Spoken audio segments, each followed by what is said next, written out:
I mean, I paid people. I paid a dude. I just recently paid a dude like $1,200 to get it back. He said he could get it back, but I don't think he's gonna get it back. I think it's over with. I ain't gonna lie. That's crazy. I mean, like it happens to the most random people. Like Godfrey, the comedian, he had What happened to him? like 600,000 followers, and now he got he had to start over. So now he's at like 20,000 or something. But You yeah, never got it back. all right, yeah. It happened to another person. They did get it back, but like, yeah, it's just weird. All that stuff is weird, man. Like, But that shit's like kind of fucked up. it's like Wizard of Oz type shit. Yeah. The algorithm, like you don't know who's doing what. Like I honestly feel like they don't be promoting real ones. Like I feel like if you trying to talk about too much positive stuff, like I don't know, like with comedians, it's like they promote like the dudes who be like doing the most. And if you just be kind of like, If you're not doing the most on social media for some odd reason, it seems like they don't mess with you. yeah, if you're not like really out here doing a lot, Yeah. But that's why I be confused, because I'm like, it's so many other pages doing straight nonsense. I'm like, how this didn't get taken down, but my joint got taken down? Man. Like, I don't understand it. I see porn on my timeline. Oh yeah. Dog, like, yeah. I was on like Facebook. I the saw a other day. bare vagina one time. Like this girl was just like whoop, and I was like, how is this not flagged? Like, Yeah. But we can't have discourse over Long Beach and Roscoe. Yeah. We can't have healthy discourse That for shit- local issues. I thought I was tripping the other day. I was on Facebook. My kids right there. I'm just kind of strolling through, and I was like, what is this? I'm gonna tell you your first mistake. You was on Facebook. Yeah, well, Facebook is a different station. When's the last time you've been on Facebook? What, dog? Years. Had No, to be. Nah, bro. I mean, You be on Facebook? dog, how can you not? Like, there's money on Facebook. Yeah. Boy, you should tell me. Somebody had to break it down to me because I was strictly focused on Instagram. Right. And then they're like, bro, you got whatever clip you drop, you got to hit that on all of them. Like there's some that I'm just like, X, Twitter, like I ain't got no motion over there. You know what I'm saying? So it's like I went through a social media cleanse and I never brought that one back. Yeah. But Facebook, yeah, I've dropped things on Facebook that went like 1 million, and on IG did like 10,000 maybe. Like you never know what platform things will just Right. go off. YouTube That's true. Shorts, Twitter. yeah, Too many threads. but there's so many. Snapchat, Yeah. and so I just have like I try to at least go IG, YouTube, Facebook, TikTok.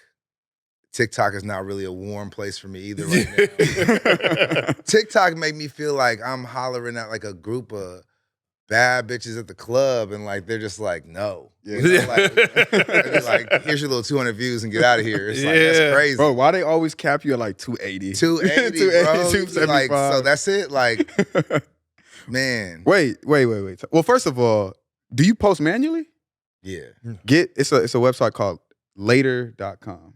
I think I heard I'll of show you. something like that. It literally will like post on everyone for you so that you don't gotta, because it's a hassle. Yeah, it's that is it's a a hassle. fucking hassle. You be on your phone for 45 minutes just posting to different things. It's a whole hassle. But I want to go back. You're actually making money on Facebook? No, I just said there's money there. There's money on Facebook. Because Wait, But I just actually got the notification that I had posted or I had done enough to apply to apply to for get it. money. Yeah. What's so crazy is, like you said, I don't have my following is trash, Mhm. and I got paid for Facebook. Yeah, like it's Facebook paid me weird. like $40. I don't understand it. Yeah, like I I don't understand it either because I've never been one of these people.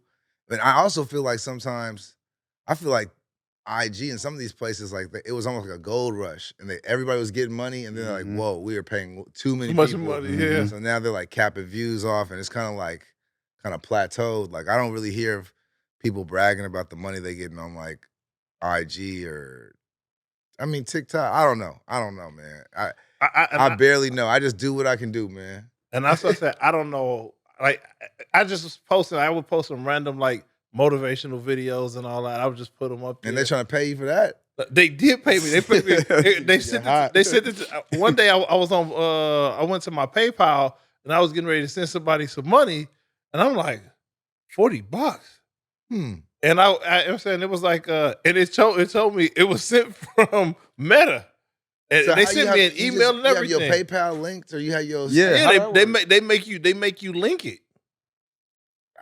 You tapped in on a whole nother Yeah, level. mine ain't linked, I don't think. I don't got my PayPal on there. Yeah, I got my PayPal. Like, I'm telling you, I don't have my views were like the Trash. most views I've ever probably got on any of my videos is probably like 4,000. Somebody owe me money. So Over there at the book. I think the problem is too, like, we ran into this big ass creator economy. Now everybody's a creator, and like I just think that whole world is just drying up. Like it's not. It is. I just don't know how I got any of the money. It was like not like I was trying to get any of the money neither. That's the whole weird thing. That almost is like a metaphor for social media. Whenever you like put some effort into something, or you're like you're sure like, oh, this is the one that's about to go crazy.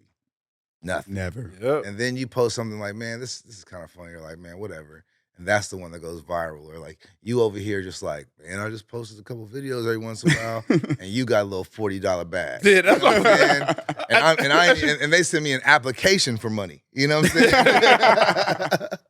So yeah, that shit was crazy. Like, because when it first, like, a little bit before that, 'cause I was posting videos. They sent me like the mid do-rag reveal is hilarious. I mean, I was literally thinking, I'm like, look, they're gonna pan to me. Do-rag gonna be gone. Mid-interview You know what I'm do-rag saying? reveal is hilarious. My bad. But nah, they one day they sent me a link and they asked me to link my my account. You know what I'm saying? Told me I was selected. I put it on there. I'm like, man, they're not gonna send me no money. They sent me like an email that let me know that it, you know what I'm saying, it was officially from there. official. Because at first I, you know what I'm saying, I didn't check my email for, cause when they send me stuff, I like it's probably a notification for somebody or whatever. When I seen the $40, I'm like, let me go check my email, and it was there. What'd you do with the money? It was $40. I was already sending somebody some money, Hilarious. so that $40 just went to went with somebody. okay, just making Yeah. sure. You know, guilty habit or something. That's a great interview question. Well, yeah, does anybody do with like an extra $40? Because that's a specific amount of money. Yeah, I just sent it. I was already sending somebody some money, and it just got sent. It was just part of the money. I'd probably get a baller lunch somewhere. With $40. I mean, hey, where I'm at right now, as far as conserving and living tight, $40 lunch right now is like Time out. When we went to what was it, Chocolate Sundays? Mhm. We were talking. Your boy was like, "Nah, you just sold a show to Netflix." Yeah, well, no. No, okay, no, but I did sell a show to Hulu. But listen, it's like We So, no, haven't started, have we? Nah, we 8 minutes in. yeah. That's how we do, man. No, go ahead. So no, like I'm not broke. It's one of those things where it's like, you know, it's like when you have gotta money, manage my but money. you got to manage it, and like you have savings, and then you have like spending money, and then you just have, and like my spending like fun money is like very low right now. Okay. Yeah. I have money saved. Okay, it's budgeted. Yeah, Okay, but you can't touch that money. I can't touch that money, and actually, I had to touch a little bit of it. That's where it get nasty. So that's why I'm like, we $40, bro. Yeah. I'm over here grocery shopping. Not that you save that much more money grocery shopping, but yeah, Not in today's. Yeah. I'm doing whatever I can right now. But I'm about to hopefully be up because it's sold. The show is sold, and so now we're gonna shoot the pilot. It was greenlit to shoot the pilot, Mhm. and then if the pilot goes well, you know, then we got a show. So and the world of the show is set in Leimert Park. There you go. It's me and Prentice Penny, Okay. who did Insecure, Mm-hmm. showrunner, producer. And yeah, you know, that's all I'll say about it now. But you know, it's a show in the city, you know what I'm saying? I love it. You know, like I wouldn't say it's a male Insecure, but you're gonna see, I feel like the way Insecure showcased a lot of different like women personalities, LA personalities, my show is gonna like showcase like more male LA personalities and like the intricacies of who we are and not the stereotype of what they believe. So like, you know, we're gonna have gang members and Black Israelites and all that All stuff. that here, yeah. Yeah. But it's like you're gonna see that they real people. It's not just like niggas who banged, they not like on go 24/7. Nah, Like they niggas who bang is hilarious. You know what I'm Yeah. saying? Nah, They quirky, like yeah. and it's like, but it's like in between like the we see that a lot in sketch. Like we getting a lot of like LA sketches, but there's no like TV. Or True. movie. Yeah. And if it is, it's Issa and them, and it's like a very like female POV. Yep. You know? And so, yeah, I'm excited to like show our LA, but like, you know, with good cameras. And That's dope. That's dope. And we'll get it. I didn't even know you was from LA, which is crazy. That's my issue. Well, we're gonna get into it, but I do want to know, like, because how do you even put yourself in position or get to a space? Like, what do you mean? Yeah, I just sold a show to Hulu. Like, what is that even? You know what I'm saying? Like, that's a crazy thing to even say where we're from. Like, how do you even put yourself in position or go about making that happen? How do you write a show? Like, what is that process? I mean, listen, it's like Hollywood is not a hobby. And I feel like a lot of people like, they'd be like, I'm gonna take my shot at Hollywood. But like Hollywood is a choice. Hollywood is a journey. And like you have to choose what you want to be. Like you can't just be out here to be famous. Like it's like, what is your skill? So me, I dropped out of college to act. And then I took acting classes in college. My beginning of my entire like actor, comedian, artist journey was when I was real little, like 5 or 6 or 7 or 8, I don't know. My mom signed me up for a summer camp or a workshop in Leimert Park that was put on by Marla Gibbs from 227. Okay. And so from that, I got an audition for a movie called Life with Mikey, which was like in the 90s. It was with Michael J. Fox and I think Christina Vidal or something. But I got an audition when I was real little, so I was like, oh, like in my head, like I might be nice, you know? I want to be a child actor.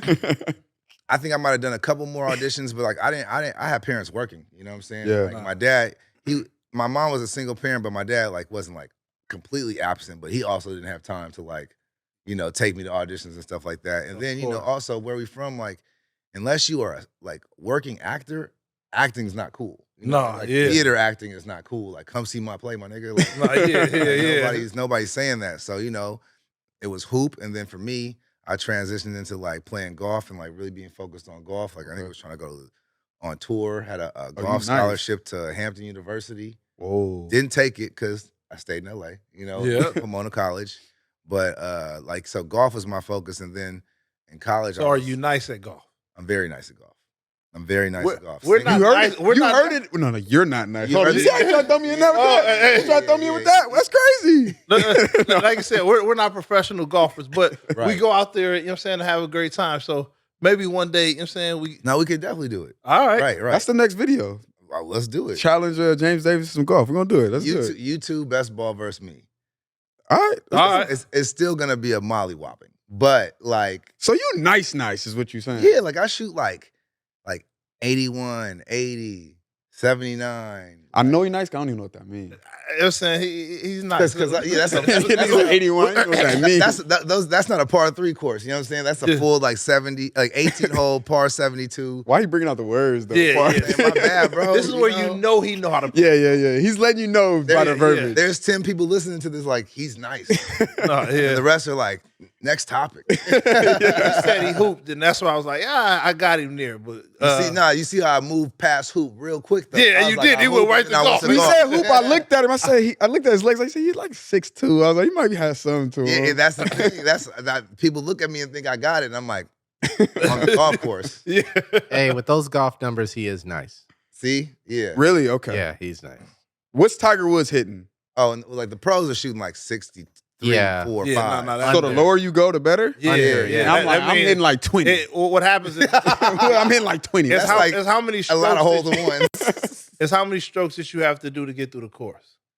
So it's like this. It's like a challenge. The course offers you a challenge. Oh, like you have to. Okay, I think I understand. Go. So like the course par is what you're is what the course challenges you to do for the hole. So for a par 3, they're challenging you to do that in 3 shots. If you do it in 3 shots, that's a par. If you do it in 4 shots, it's a bogey. 5 shots, double bogey. And that's what they was telling us. And so every hole, there is a challenge or a goal score, and that is par. Now the goal score is not realistic for most golfers. And that's why everybody's addicted, because they want to be able to reach that score. And then the tour players, they go under that score.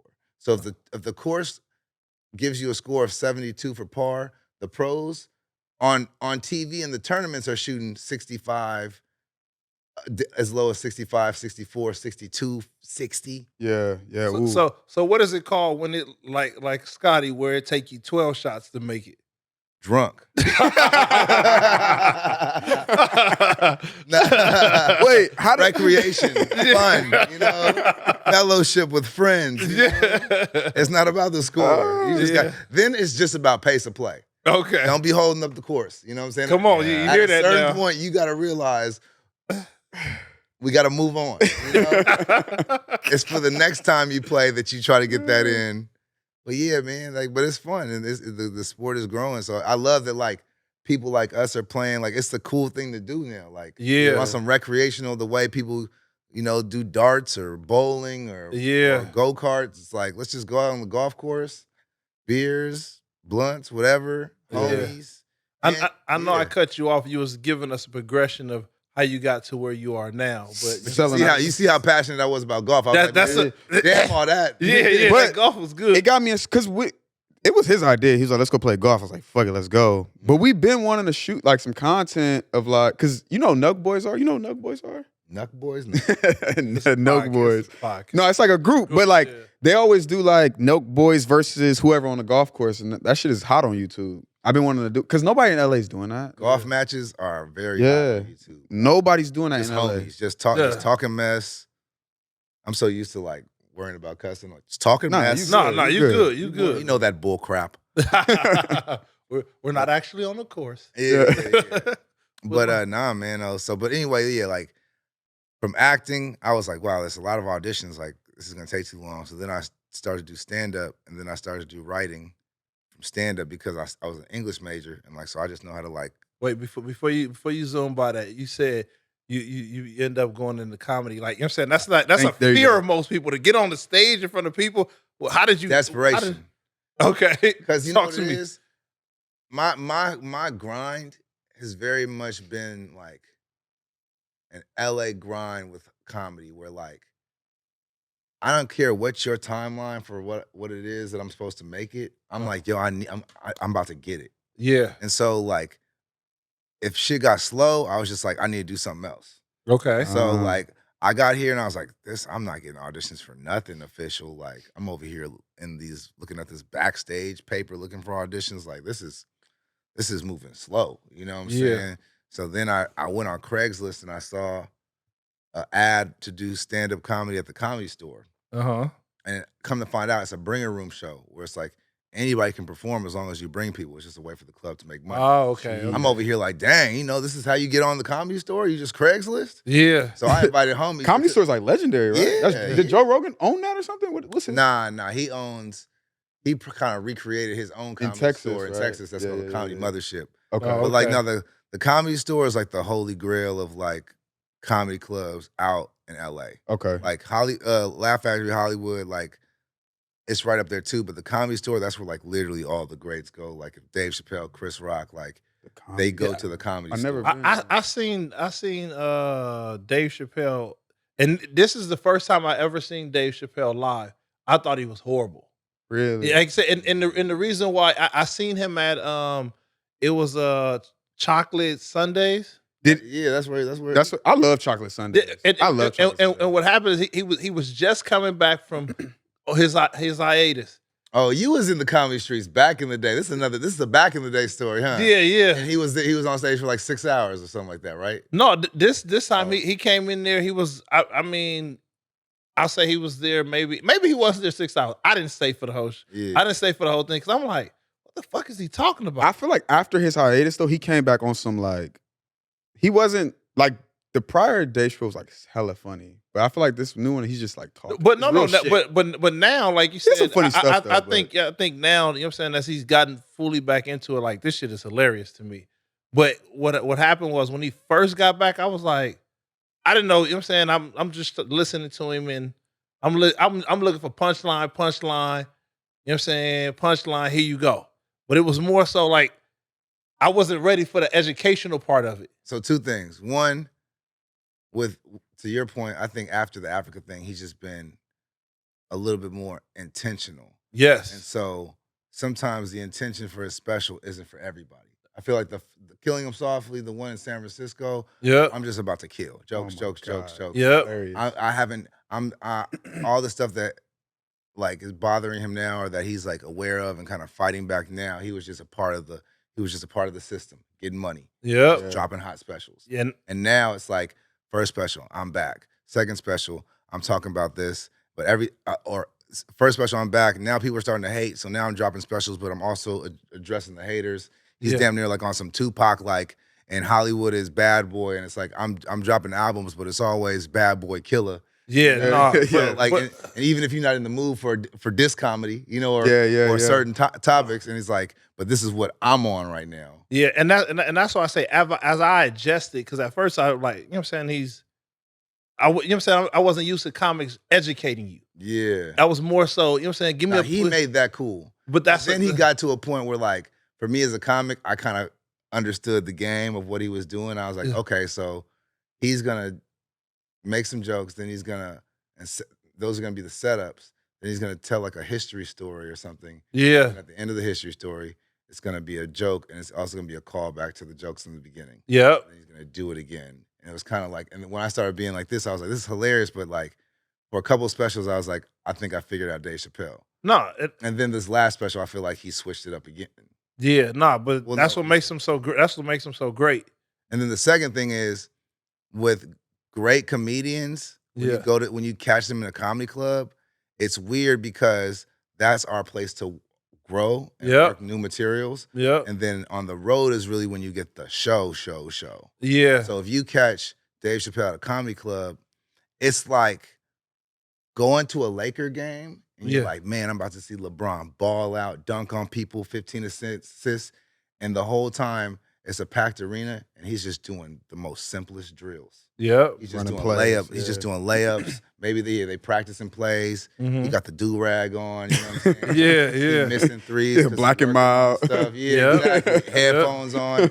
And you done brought a baddie. Like, I'm going to a Laker game. He over here just doing suicide. So, 3-man weave. Yeah, exactly. Because like for comedians, there's a part of us that while we want to make you laugh, we also are working on our craft. And there's half of us that doesn't really care about what's going on with you. We're just using you to get feedback on what material works. What works and what doesn't. And that's exactly because he wasn't on the marquee. He wasn't just showed up. Right? He just kind of showed up and everybody, oh, Dave Chappelle. That's what he can say too. He's like, you didn't pay for me. No, we didn't. So I'm here, so he's working you get material. to see me work out. If you want to see it all chopped up and ready to go, I got some $200 tickets. No, and that's coming around. That's it. That's exactly. So that's why I say the next time I seen him, he was ready.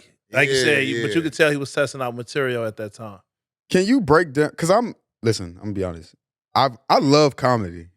I can tell. I love comedy. I think. Let's talk about it. I think I could get on a stage and make people laugh. And I love Andrew Schultz, one of my favorite comedians. Dave Chappelle, one of my favorite comedians. And Andrew Schultz always says like, comedy is like a sport. It's like boxing. Like there are these spots that you can kind of like hit an angle or like there's a strategy and a methodology to putting together good work and materials. And I've never had a chance to just ask a comedian, like, what goes into even like putting together a joke, right? Because like you can't just go up there and you could be funny. Like I've seen you're just funny naturally, but a joke, you have to hit it and make it land a certain way. What goes into that? Is it timing or just? It's dedication to practicing it and like the repetition. That for me is the main thing. Like when I'm in New York, like I'm coming up with, I feel like that's when I'm at my height of comedy because there's so many shows. Okay. So I'm doing so many shows. And then in your mind, for me, once I am sure that something's funny, that only adds to my confidence on stage. And then confidence on stage opens you up to be more creative because you're not thinking about as many things. You're not worried like, will this line work or are those people over there laughing? Like, it's like I'm in my bag. I came on stage in my bag because this bag is these jokes are like 20, 30 shows deep of like, I know it. I know. I know it's funny. So now even when I deliver it, it's like I can get more into my character, and it's like I'm blessing you with this joke, or like I'm surprising you with this joke. But it is almost like boxing too, like because you have certain jokes where you're like, I'm gonna come out the gate and I'm gonna hit him with this one, and then I'm gonna hit him with this one, and then I got this uppercut, and I got like heavier jokes that I But then sometimes the crowd may damn near hit first, and they got weird energy. So now it's like I can't just hit you with the baby jab. I got to off top, pop. Like I gotta come with like some shit that I normally have like 5-7 minutes into the joke because I see you not believing. Honestly, I feel like one of my main things that makes comedy a little easier for me is, and I just correct me if I'm ever wrong, but this is an LA podcast, and I feel like I'm like an LA nigga on stage, and I walk on stage. One of my main thoughts is y'all not gonna punk me. Yeah, that's definitely LA. That's definitely LA mentality. And it's like you're not gonna punk me with your silence. Nope. You're not gonna punk me with your doubt. Yeah. Like, and if I see it, I start going a little harder. Oh, that's LA. That's LA. Like there's certain shows, like D-Ray has a show on Monday where sometimes the crowd, it's like it's a good crowd, but like it's black, and black people, like if I've never seen you, I'm not gonna off top be like, hey, give it up for Michael Williams. Let's go, Michael. Yeah, I know who this is. Yeah, D-Ray Mondays. I've seen the hardest like bombs ever. You be watching niggas up there choke, which is also funny as hell. Because at some point we all go through that same moment of like, oh, right now they're not necessarily fucking with me. That's the muscle. In LA, I'm like, well, bet. I bet. Like, let's go. Literally, people be like, you change. You like change into a different person for certain rooms, and I'm like, yeah, because they're bringing it out of me. Yeah, no, that's definitely that's smart though, because you have to. Because even being in the crowd, like once somebody starts to like, you start to see it, right? One may not land. And then it's like, all right, now's the moment. Like, what are you gonna do? And it starts with addressing it a lot of times too. Okay. Even if it's like, you got if you say a joke and it bombs, like you gotta say something like, oh, I guess y'all didn't do it, or fuck y'all, or that usually gets a laugh. Something, though. But it's like to just take the L and then just move on. Like we didn't all see the L. Like that lets us know. Now that lets us know something about you. That means you used to L's. No, L's are your comfort zone. Like L's are not my comfort zone. So if the energy is leaking, I'm gonna call it out. I'm the person be like, what's wrong with y'all? I'd be like, what, y'all need some cocaine? Like some giveaways? Like, but I specifically always talk to the crowd and address whatever the energy is. Because I'm like, I'll address the crowd and we can all be on the same page of like, oh, it's weird, but it ain't gonna be like, oh, he's a part of the weird. Like, no, like, I'm the weird one. No, no, I'm not the weird one. Like, oh, somebody, it's weird. Yeah, it was weird. Like, so like that with me, like, I adjust to that. But a lot of times I also come on stage with the energy too of like, it's weird. A lot of comedians, they have like self-deprecating comedy. And I've even been told that I'm arrogant. But for me, it's like, I'm not arrogant, but it's almost like some Kanye, like, LA gotta see you believing in you. No, they do. I'm about to say, you just an LA nigga. Like, you know what it is? Like, people don't understand, like I'm from LA, but like, if I was from Cincinnati, I'd be him. No, you would be. I'd be him. No, you would be, because LA is not impressed by nobody. Oh no, and people already logged off. No, that's exactly because of me. No, that's no, but LA that way. If you made it, they fuck with you. Yeah. But you have to make it. You gotta make it on your road to making it. Nobody. Everybody sitting back like, this motherfucker ain't gonna make it. This motherfucker ain't gonna make it. You could be 2 feet from the finish line. They like, he about to fuck it off. Yeah. Yep. But the second you make it, man, I always knew you was ours. He's ours. Issa. I like that a little bit though, and maybe it's just like, no, well, that's the thing. It's cool once you feel like you make it, then you're like, shit, it's cool. Like, it goes back to the first question. You like, how do you get to the point where you're selling shows? Yeah. To make any noise, especially out here, like that's like my mentality. Because like, if I wasn't from out here, like I could do chocolate Sundays and go home and brag and be like, I did chocolate Sundays. I got nobody to brag to. No, not. And I've already had my own show. I've been on billboards. I can't brag. Why? Niggas don't skip me in line. Why can't you brag? Just because of LA. But I'm saying like I don't get the D'Angelo Russell treatment. I don't get the Austin Reeves treatment. You know what I'm saying? Yeah. I don't get the Vince Staples treatment. Yeah.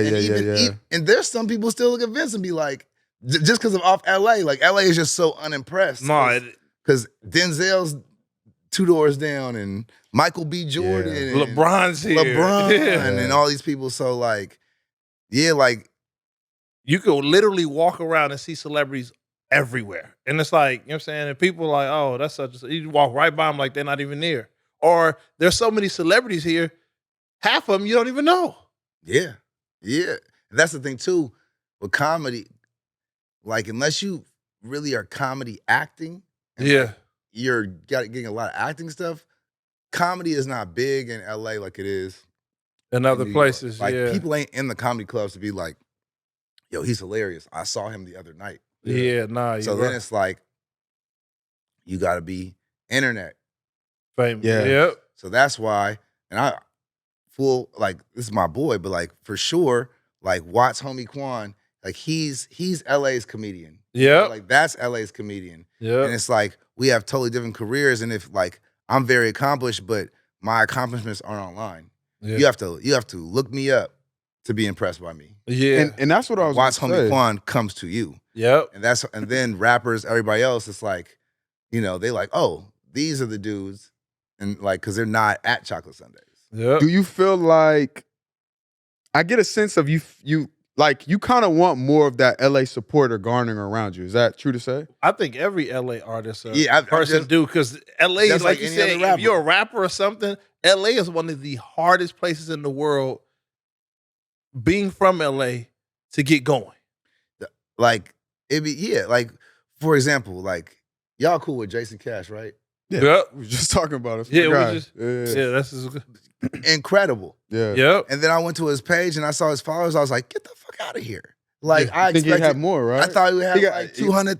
Yeah, we got more for it. Yeah, that's it. And it's like, I realize a lot of internet growth is about, it starts with like the support. Like, a lot of Hispanic comedians are popping right now because like when they start popping, everybody comes behind them. They all come into the show. They community support them. You know, Duno, he popping right. You ever heard Duno? I haven't heard of Duno. He's popping right now. But Duno, Renee Vodka, Ralph Barbosa, like, it's like they having a movement right there, and they all come out. LA, it's like, don't just say LA. Black LA. Black LA. You know what I'm saying? You know what I'm saying? We don't, black people. We don't support each other like other ethnicities do. You know what I'm saying? They do it on a higher scale, like they're there. It's weird though, because we do support each other. It's just levels of support. It's levels of support, and it's like, Cat Williams is in town. Yeah. People coming out. But he's not from LA. Oh, you mean people from LA? Like you said, if you're from LA, you know what I'm saying? They just don't like, oh man. I'll tell you right now, and call me out if you don't think it's true. And maybe you already do it. I don't think you do though. But like, with everything you're doing right now, bro, you start doing like little like IG skits. But I don't want to. This is one of the things that, bro, you do that? I'm finna start doing skits because it's what's gonna like, it's just what they want. Going. This is what's considered. He's not doing. I can tell. This is what I consider modern day acting, or you know what I'm saying, most times where it's certain things like you said, man, I'm just not doing that. Yeah. And in today's words, like, if I'm just not doing that, then we got to realize we're just not gonna get to where we want to be. Yeah. Because the tough thing about, you know what I'm saying, the internet don't care what you like. It likes what it likes. And if you don't, I just dropped a green screen video today. How you feel? I hate those, but like, I tell myself I gotta drop a green. I have to do one tomorrow. I don't know what I'm gonna do, but that's what the internet like. I'll be screenshotting. I have like a bunch of green screen to-dos. Yeah. But no, to your point, listen, I didn't want to do green screens and a lot of stuff. And I think I just think that, like, in all honesty, my level of desperation hasn't reached the point to do IG skits. And it shouldn't just be desperation. No. It's something that's actually working. But you know what I also realized? things can work, but also for your brand and then for you as a person. If it's not in you and you don't want to do it, True. you're not gonna do it, or you're not gonna do it at a place that somebody who enjoys doing it does it. Like, you know what I enjoy more than doing IG skits? What? Selling shows to Hulu. You know? No, but, you know what I'm saying? But Gotcha. on top of that, like you said, what you selling shows to Hulu, you know what I'm saying? That's huge. But imagine if your name become even bigger, what that dollar amount comes with. This is one of the things that the dude that played on Friday, you know what I'm saying? Big Worm. Yeah. Where he always go at the internet people. You know what I'm saying? Yeah. And, you know what I'm saying? He like, you know what I'm saying? I'm making TV money. But like you said, just like you talked about, you know what I'm saying? This internet got people coming to shows, For filling sure. seats.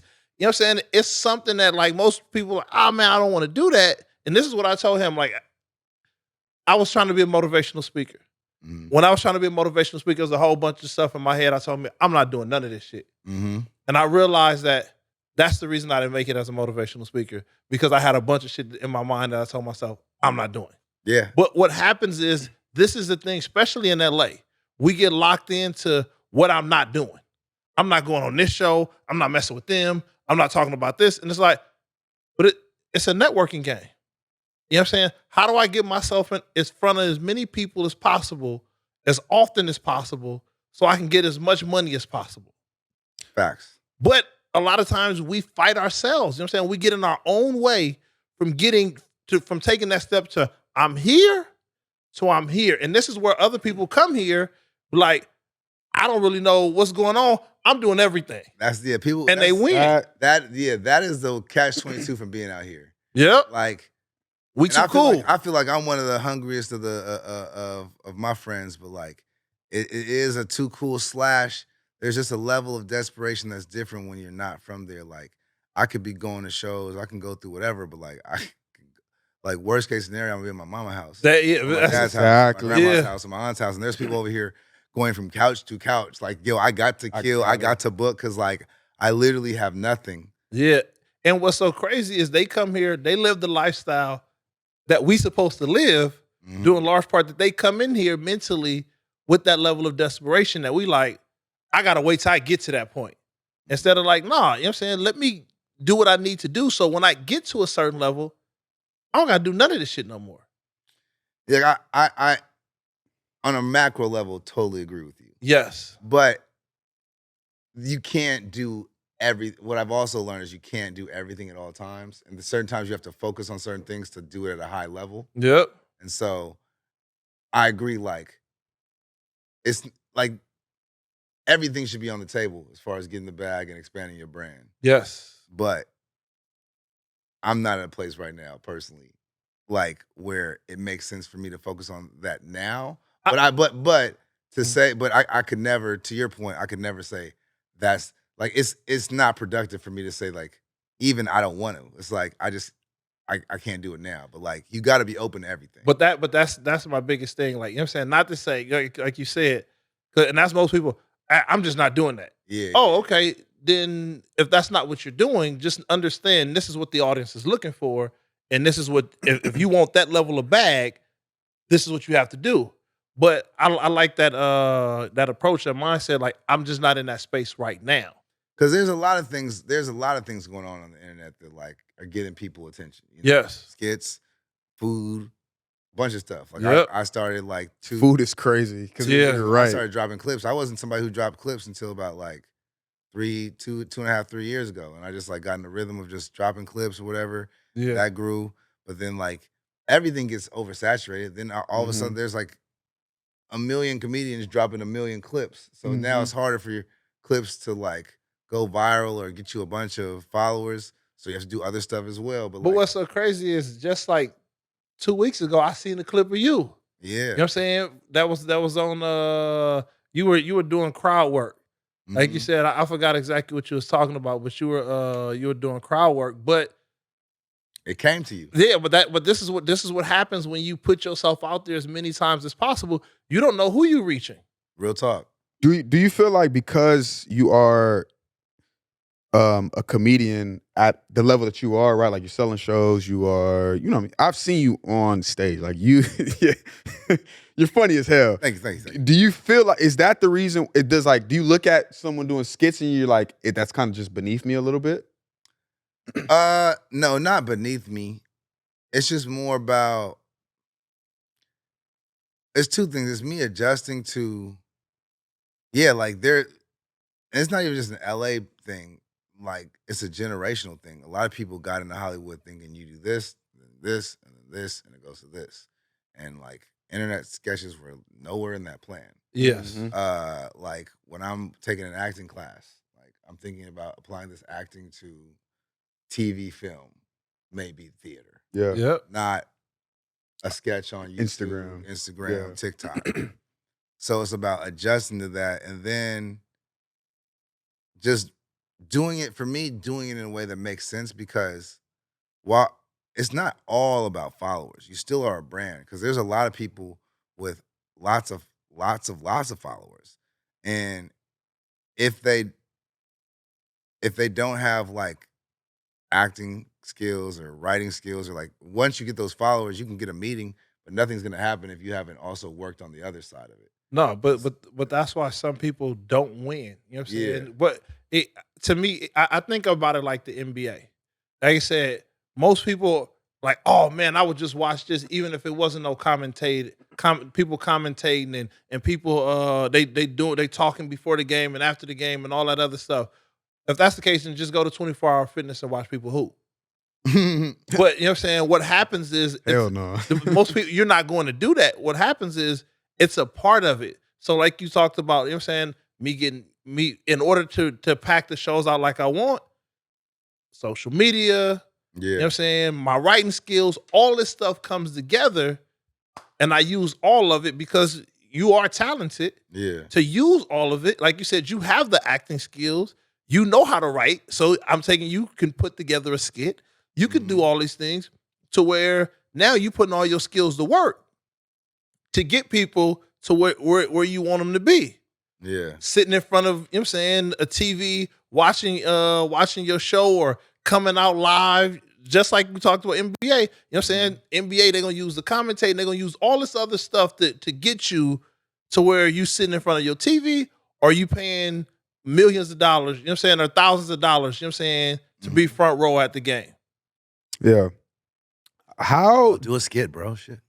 All right, thank you. Do a skit. That's it, man. Do a skit. You know what I'm saying? Because you got the talent. It's what? If you wasn't talented, We'll do a skit. There we go. Put me in it. See, all right. You see his angle? You see his angle? I'll be in it. Networking. You know what I'm saying? But networking. But he said he think he's funny. I don't really know. Let's get back. I think I could go on stage and land a joke. Could you give me, bro? You got on stage and you were like, the Kendrick Lamar thing was playing. You was like, niggas be lame, and the whole. I'm like, bro, I think I could do it. I think, and not to say like, could you get him 3 minutes? No, 3 minutes is a lot. 3 minutes is a lot. That's a lot. I can get one joke off. 3 minutes is a lot. So to me, it's like, look, you can worry about like, can you come up with jokes? Or you can worry about like, can you be comfortable on stage? Because if you figure out how to be comfortable on stage, you don't. The time flies by. Okay. Like they can give me 15, they can give me an hour. If I'm in my zone, like that's how the crowd work happens. It's like comedy really is just getting to a place where you're confident in your comedy in front of other people. Because I can tell that. I mean, look, we're all funny. Like it's just about, I took my funny and I worked it to a place where I can go on stage and be my funniest version of myself. What do you mean you worked it? What does that mean? I went on stage and I wrote some jokes. So yeah, you do have to write some jokes. You write them on paper? I wrote them on paper. So this is how it really started. But it feels like a song. A song is a chorus, a hook. What's a joke? A joke is like. So they got books on that, and like I kind of read a little. Nigga told me to like read a book. Niggas like, go get a book. Let me ask you. Wait. Let me finish. But for me, what I did is I bought Jamie Foxx Uncensored. Okay. And I just studied. That was good, yeah. It's a random special. He's got like a blue short sleeve turtleneck on and white pants. Yeah. But I literally kind of just studied that and kind of listened to how he was kind of telling his jokes and just kind of took it from there. Like, all right, that's a blueprint. But I feel like trying to learn, like, all right, you say this and then you say your setup. That sets you up to kind of be a very mechanical popcorn kind of comedian. Yeah. It's really about like identifying what you think is funny about anything. It could be a joke about him, a joke about somebody online, whatever. Like, and a joke is just you explaining the funny. You don't have to necessarily say it a certain way. Like Mike Epps, he don't go up there on some like, I'm gonna do the setup and then the punch. Mike would just come out there and be like, yeah, and you're already laughing. Yeah. So it's really about being funny and then finding out how to be funnier with less spaces of silence. So, and that's about like cutting fat out of your joke, because then you'll have a joke and it's funny, but then when you watch it back, you realize, all right, some of the stuff I'm saying isn't funny, and some of the stuff is. All right, let's get rid of the stuff that isn't funny. And that's really what comedy is. You start with a joke, and there's gonna be parts that aren't funny, and after a while, you realize some stuff is gonna get funny, some stuff ain't gonna get funny. The stuff that's not gonna get funny, cut it. So now your joke is already funnier because you cut the shit that's not funny. Then you keep on telling the joke, and as you get comfortable telling the joke, shit's gonna come to you while you tell it or just while you live in life. One of the main things for me is I stay writing in my notes. It could be the funniest thing. Like literally, an example, I've been trying to come up with like a funny, like, what's the next version of Hood Adjacent? Kind of like maybe like Black Daily Show kind of. Either way, I thought it would be a funny segment in the show if it was just like the do-rag reveal. Like just mid-show. That's like, why we got yeah.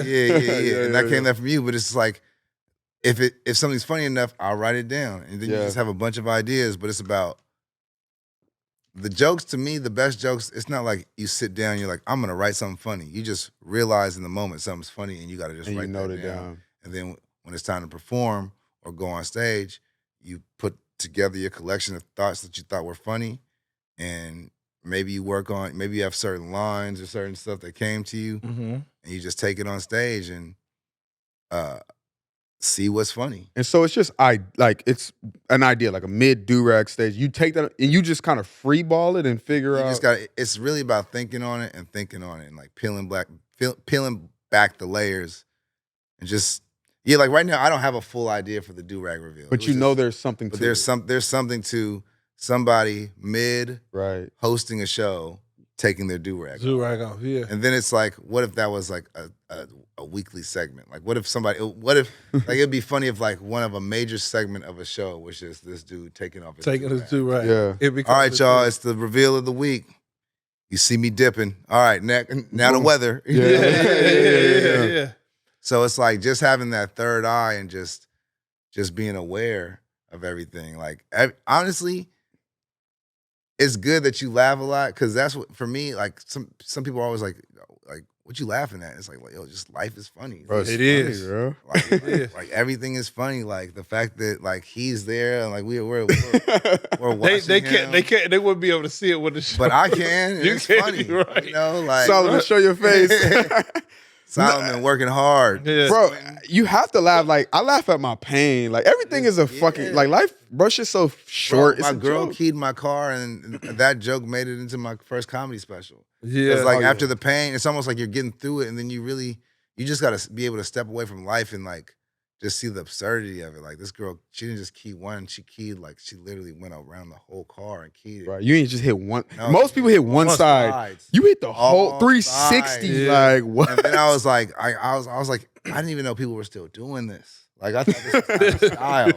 That is funny. Hey, yo, no, Ken Cars is crazy. We still doing that? But the funny part was I didn't know people were still doing it. It was at the punchline. Yeah, so it's like, but it's really like your personal viewpoint on stuff. Like you could, I'll tell you like this. Like if you wanted, you could do 3 minutes on Long Beach, just based on what people, in a character of what people think you feel about. Roscoe's. Yeah. Dog. I could Time out. I know he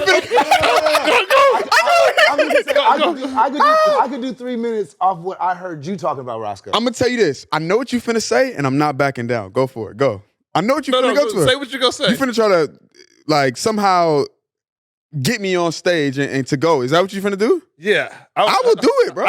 Nah, you know what? Matter of fact, y'all talk. I'm gonna pull up. I'm gonna go. Listen, I'm gonna go right now as an exercise. Continue talking, because I don't think I'm gonna go through your IG and I'm gonna call and I'm gonna find 5 jokes in post. Because that's the thing too. No. I have done a post and been like, I can go to the stage. He wants me on stage. I will go on stage, bro. Think he's funny. I don't think I'm funny, but I think I'm funnier than him. That's tough. That's a tough thing to say. That's crazy. That's pretty much saying you don't think he's funny. Yeah, that's his, You said I'm not funny. I'm not funny, but I'm funnier than him. So you're not as funny as a person. We both got on stage. Now, when I get on stage, no, I want to get on stage. And because when I get there and then you hear them laughs, you're going to be hurt. No, because if I come right behind you, the crowd gonna go crazy. Hilarious. Okay, well, let's best case scenario. You go on stage. It's good to you. You kill. Would you just want to add that as something you do? Like, I'm Scottie, I do all these other things, / and I also do stand-up comedy? Or would it be more like, now I have that bag for everything I do, whether it's hosting or blah, blah, blah? Like, you really about to be in these streets? Like, Chocolate Sundays, first impressions? I think I might. I mean, listen, I don't want to bomb. But it happens to everybody, though, right? Everybody bombs, right? Oh, see, look, this is where he backing up. Like, I know. I went from trying to create a narrative. No, I genuinely think I could go and get something off. And if it went well, I might like be in a comedy. I think I can act. Yeah. And so I think that's a gateway already to like, maybe I could do some sort of comedy. Oh, so now you Bro, I have a very sick mind, but it's like, I mean, I like laughing. I like making people laugh. So I think I could get a couple off. Yeah. That's it. It's all about bringing that confidence, man. That's in the beginning. That might be my problem in the beginning. You have to, I hate saying this. I don't like ever admitting this, but sometimes I be capping with my swag and just making it happen. Nah, you do. I might get up there. Give him a joke. Bro. Give him a joke. You got to go up there like I really walk up there like a rapper, bro. Yeah, let me go back. I'll get up there, man. Give me a joke. Come on, give me a joke. not how y'all feeling. What's up with airplanes? Like, I see, we got one. That's what I'm saying.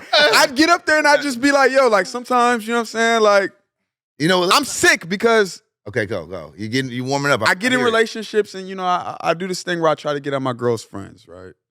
And the problem with that is, and I don't know the punchline, right? But that's a great premise. But I'm giving you the idea of where I would take it. But I like that. You know what I'm saying? I'm showing you like the handles. I ain't shot the shot, but I'm letting you know, nigga, I can. But now your homework got to be to figure out what the rest, like what is your funny, what is your punchline, or like the things like, but. Yeah, that's one. That's a look. Come on. That's two. No. See, what?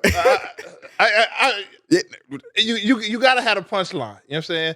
Like I could throw a joke together right now. You know what I'm saying? You're not showing love for the premise. But see, that's what I'm saying. He threw that out and he didn't think I'd even give you that. So I'm just showing you. But you, I didn't respect expect it. that. Yeah, thank you. Welcome. You're welcome. You're welcome.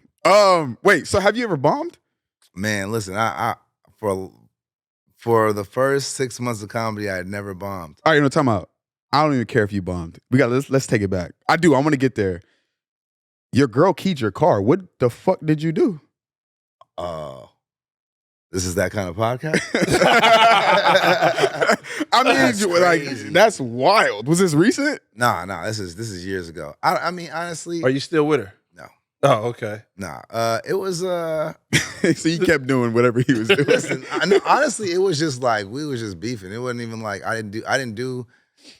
I'm not gonna. She didn't have her emotions in control. Nah, he's not. Shit. Oh yeah. And get your key. I've never got my key card. You've never got your key card. Yeah. I'm gonna be quiet. No. Wait, what'd you do, bro? I promise, bro. Like I see lying. He like, man, listen, I just slept with her friend, but you know what I'm saying? Everybody do that. Everybody do that. It's wild how y'all gaslighting me. Y'all gaslighting me. I'm the victim. Give it to us. I'm the victim. It was my property. It was. Wait, did insurance cover it? I'll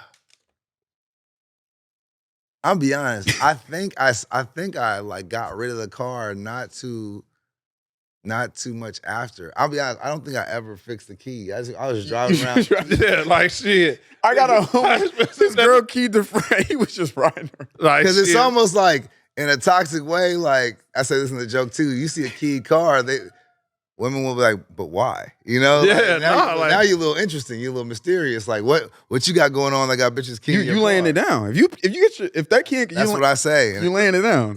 And 4 sides of the bar? Come on. So with you being a celebrity, you know what I'm saying? With the Celebrity adjacent. Celebrity adjacent. You know what I'm saying? In the city of Los Angeles, being a celebrity. I'm taking that. Like you said, celebrity adjacent. That's what LA feels like. You can be doing a lot, but you a celebrity adjacent. Like, you're not Kobe, nigga. You're not Nip, nigga. Like, oh well, you're right. So how is the relationship or love life? You know what I'm saying? In LA, how was that? Or is it better places for you to go, you know what I'm saying, outside of LA? I mean, part of me does feel like the love of my life is not in the 323. You know? Okay. Maybe. The dating landscape in general is just very tricky right now. And so what's been the most trickiest part for you? Honestly, just being a man with clear goals who's like going after something big. Yeah. Like you gotta be on this ride or not, but like I can't. It's not really a 50-50 thing, like, cause like I'm on a mission. Nah, you're right. And I can't really compromise the mission. So, and I feel like women are down with that and attracted to that to a certain point. And they're like, oh shit, he's really like not deviating from the plan. Like he's not slowing down or settling down. And it's like, I feel like there's a place in my mind where I need to be where I can take my foot off the gas a little bit and focus on family. Yeah. And I feel like I'm very close, but I'm not there yet because I just don't want to, and it's part of my trauma. Growing up with a single parent home and mom, around a lot of divorce. My dad struggled financially as an adult, and so I don't want to be no broke parent or like no parent who can't provide. Yeah, it's tough. Yeah. So it's like, I could have for sure settled down, but it was like this is not the life I want to settle down at. Yeah. And so that's honestly been the main thing. Like I'm not really like a shady individual. I'm just shady because I put the relationship has never been number one. So for the women who are watching, are you single? Yes. Okay. Yeah. I feel like I'm in the middle of like, I have a shorty that was at the show. I think sure. I came with 2 shorties. I'm just keeping it a buck. No, but like even, listen, this is my pod fam. I'm always keep it honest. Yeah, man. But like even dealing with that show, I came into that like, yo, I'm focused. I'm on a mission. Right. Then a nigga fell in love and then it get ugly. And when you in that space, it gets harder to like put your goals in front of it. Yeah. And I feel like now I'm in this space where like now we button heads because I'm trying to, like being focused on your goals. It's kind of like an asshole in a bit of a way because like you're not willing to, like you said, deviate. Personally, I feel like I have deviated, which then makes me mad at myself, and then it's just this fucking. Just... Well, that's the thing too. It's like there is a part of me that just has a vision of the other side where I didn't do everything and that regret. Yep. And like I personally don't know if I would just be able to live with that regret. I'd be a very bitter, sad person. Regret from which side? The regret of like I messed with you so I didn't make it, or regret from I made it but I didn't find a love life? Regret for I didn't just fulfill my full purpose. Your purpose. Yeah, I actually have regret on the other side. There's some women where I'm like, man, if I could have, if I wasn't so deep in, and I know that if I would have gave them what they needed, that probably would have put them at a place where it could have been better for us. Mm-hmm. But I would have had to take something from the energy that I'm putting into where I'm at. And I feel like it's all the energy that I've put in that has gotten me where I'm at. And when I've literally watched people who've had more relationships just not be able to do as much or damn. No, but end it right. But this is the reason I'm having an epiphany. The reason I agree with that is because I was one of them ones who let me give it all to my relationship.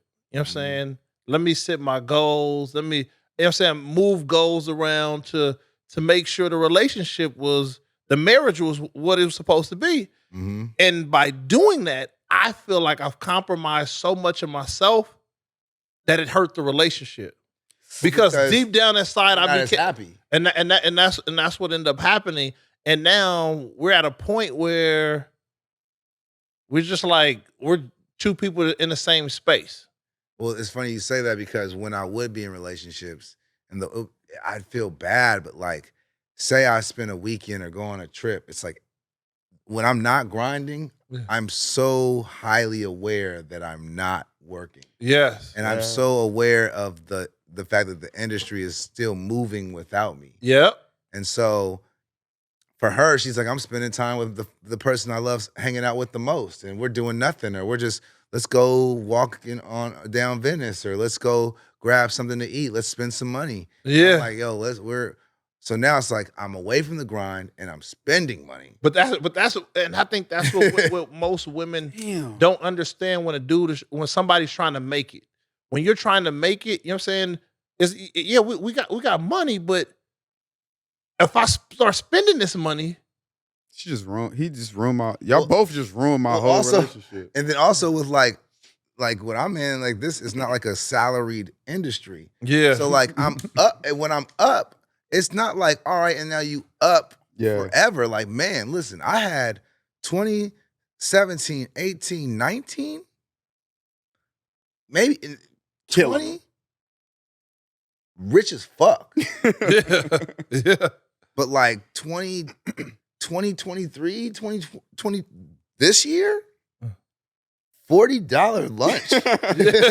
Like, no, but that's understandable. It's hard, but it's hard for a woman to deal with that. Yeah, I'm taking you to Nobu, crustaceans. We're going on trips. We got $1,000 a night hotels, like, because I had it, and even then I really should have been saving it, but whatever, we was having fun. Yeah. Then money's going down a little bit. I'm very blessed, but it's like the fun money has gone. No, for sure. Yeah. And then also I'm growing with my financial education, and I'm realizing this is stupid. I fucked off I've fucked off probably $30,000-$40,000 off just us having fun. Nah, right. I know.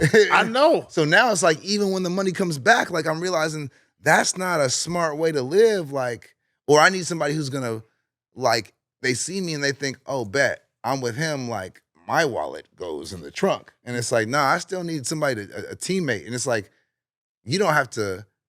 I love a woman who just like every once in a while just gets lunch. You know, just it's like, it's just showing you care. I don't care about your 50-50 bullshit. I just need acts of love, and like that you're not just on the James ride and you feel like all you got to do is kick back. Even that shit backfired, bro. Yeah, nah. Because then they start like. It does. It backfired, bro. Like that's why I'm single. And it's crazy, like you really just ruined. I'm in a space where I'm like really working something now. You probably just really ruined it. You and him, actually. No, but I'm just to be honest, like, damn, me and my wife, we end up getting together. We say more him. It's more him. No, you started it, and he was like, "I segway, it didn't work." I said, "Oh, it's over." Rob, he was like, "Break up." But what happened is we end up getting to where we saved $60,000 one time, and she ran, you know what I'm saying? She cleared through the money, you know what I'm saying? Cleared through the money, shopping, living life, doing all that shit. Then it was the turn back to me like, you let me? Like, what? Yes, oh. But, you know what I'm saying? But now, this time around, you know what I'm saying? I've put myself in a position where now I got even more money. She don't have access to the money. And that's a problem. It's tough. You know what I'm saying? But to me, I realized that if I'm going to get blamed if she got access and spend the money, or if she don't have access and I keep it. So I'd rather just take the blame and know I got the money sitting there. That's adulting, man. Making the hard decisions either side. And through that, it's brought a lot of strife in our relationship. Listen, it doesn't have to be like this, Scottie. What's the solution? Give me the solution. It's about investing in the right person who has to have some kind of understanding of what you're going through. Nah, they don't. Empathy. None of them do. I know. None of them. For the most, it seems that way. Yeah. But like the ones who make it, they got to at least, and that's what's scary too. There's some who play the game like they do. Yeah. and then switch up or turn, like. But that's the thing. Listen, she played a great game. 2 years in, we did a whole 360. I'm like, what the fuck is going on? This is not the person. But we'll go to 10. Keep that in mind, everybody. We'll go to 10. Right. 10 at 10. We'll end it. Yeah, but no matter how much money you have, no matter what it is, at a certain point, when a woman gets comfortable, you know what I'm saying, shit changes. And the toughest thing that I feel like when it comes to relationships in general is we was talking about it. I feel like being the good guy in relationships, you're going to finish last. Good guys lose in relationships. That's right, Kevin Samuels.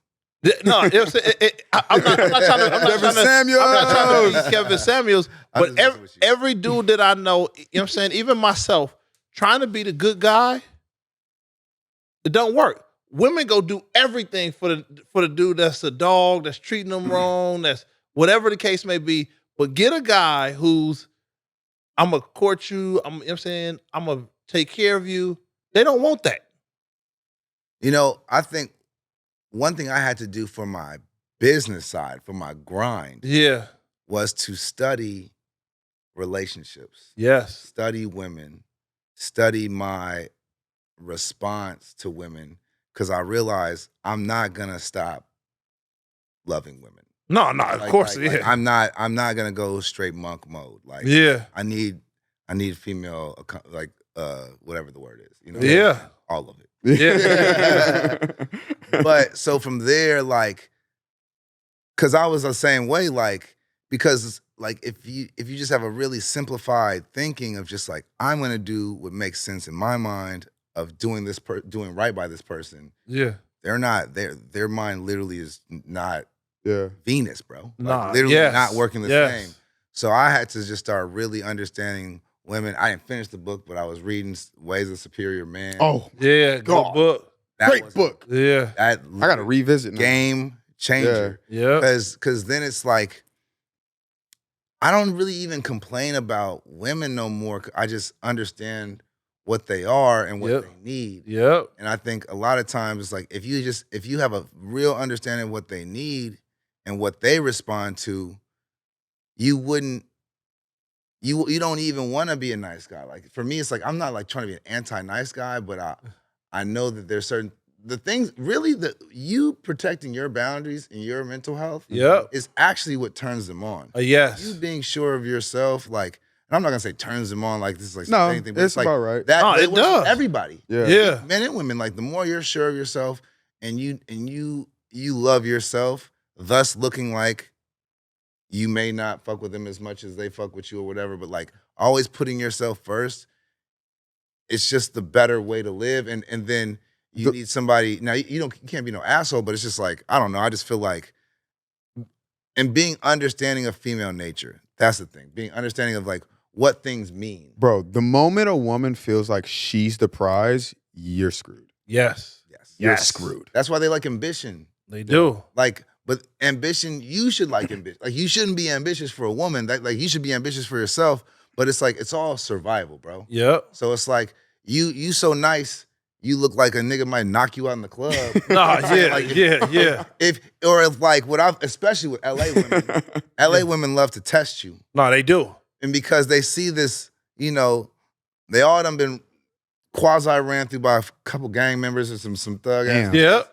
And now they passed that, but they missed part of that. They do. And so what they liked about that really wasn't the shady shit. It was just the sense of protection or some other shit. It was a sense of so protection. you have to in your energy and in your lifestyle. That's what I learned the most. It's like also your lifestyle. They have to be protected. Yeah. I'm a nigga grinding. I got a condo I paid for, but shit is messy. And then and it's like if I can't keep a condo clean or like my car clean or if like I'm bills are late, she's looking at you like a woman want to be around you and be able to relax. Yeah. Like when they can take that breath, then you'll get the woman that you're looking for, the submissive person. But we don't help them get out of survival mode. I'm not gonna save you. I'm just not. I don't have it like you to just change your life. But I can create a lifestyle and a vibe that makes you feel like this will get you out. Yeah. Like you can trust me to lead you out. Yeah. No, you're right. So, but all that is more about bettering yourself And when you're bettering yourself, the more you realize, like, even in life, women dating, if it's not adding to you, you don't need it. And then if they feel like you're that important, then they will adjust so that they feel necessary. Because that's what we do to women. Like, if we really messing with them, no matter what we on, we gonna make some compromises and some adjustments 100%, to be. So 100%. I like it. Yeah. So how can people find you? Well, because I do want to know. I mean, you dropped your own special. I think that's yeah. And I know I said 10, but if you go a little over, that's perfectly fine. But like, you dropped your own special. I just think that's huge. I feel like you took that's like ownership, taking your own stuff. Well, no, I didn't drop my own special. No, what was it? You dropped your own. So I have an hour special, but I dropped it. It was on Comedy Central. Yeah. And then Comedy Central put it on YouTube.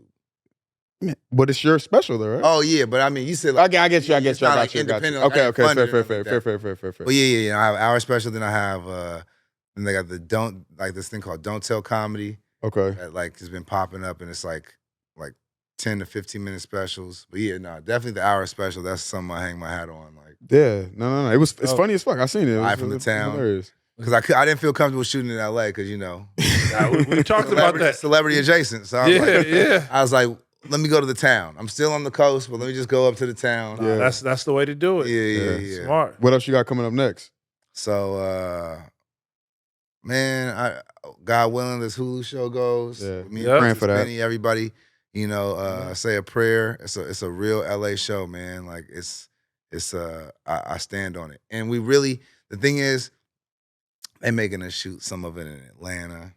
Yeah. Really? We're supposed to be in the district. But shit. Just like we talked about earlier, you got to do some stuff that you don't want to do. Hey, but that's the thing. That's me and Princess. We on it. Like, it's got to look like LA. So like, I'm just saying that like I'm protecting the authenticity. Yeah, I agree. Because I hate when like they try to show our neighborhoods and it'd be like just so watered down, so Hollywooded out.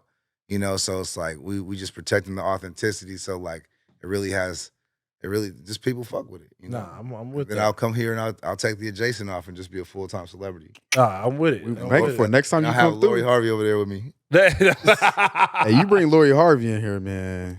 Nah, I'm just kidding. That's you done made it. I'm sniping. I got a different wish list. Yeah, okay. Can you say? I just said that. I mean, like it's too vast. No. Give me your top 5. Go ahead. Top 5 baddies. Give us that, and then give me your top 5 comedians as well. All right, I'll start with top 5 comedians. And then you can tell us how to find you, and then we out of here. Yeah, top 5 comedians. Dave Chappelle,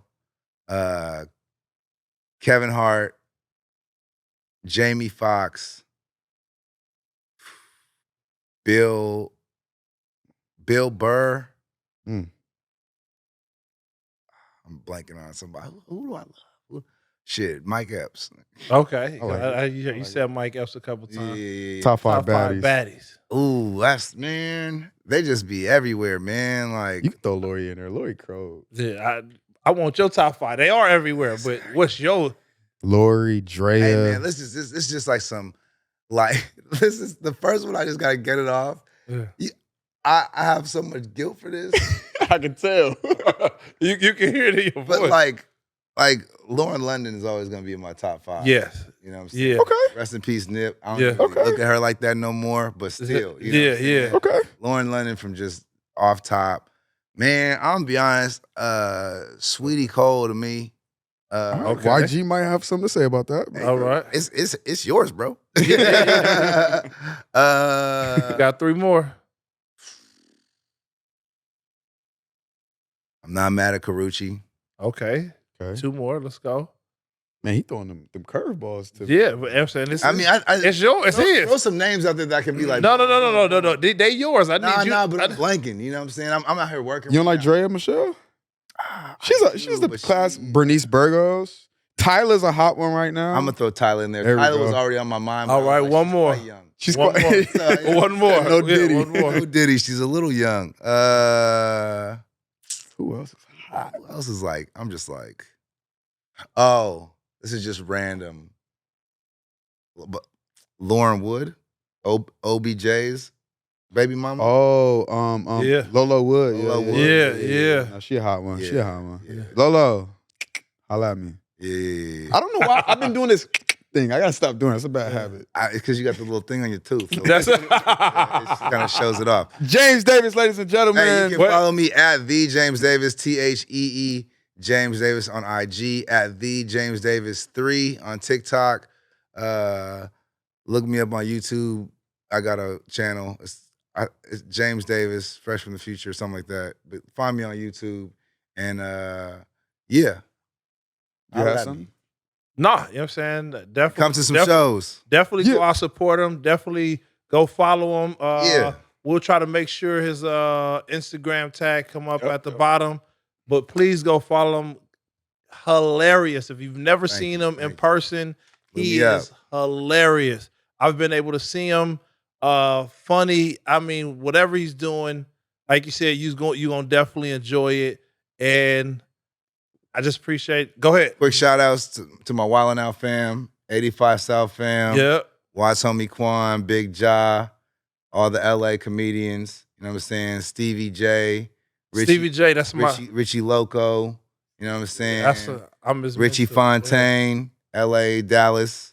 That's the homie. But yeah, Sidney Castillo, Tyler Chronicles. Yeah, shout out Manhattan. to comic Stevie J. That's my guy. Yeah. You know what I'm saying? I talk to him all the time. Yeah. I just talked to him last night. I'm trying to get him in on this one. Yeah, okay. Yeah. That's my guy. That's my guy. So, but yeah, nah. Like I said, appreciate you for having you. Appreciate y'all for holding it down. Easy, man. From the OG account to the new count to the eats to the Vegas to the yeah. Keep doing y'all thing, man. And also look for new stuff coming from Scottie, the face of Suburban. His name is Scottie. Yeah, the face of my old boy. Scottie, the face of Suburban. But yeah, you know what I'm saying? Close this out. We out. Now we out. That's it. Give us a final thought. I like the viral podcast better. I'm just kidding. And we out.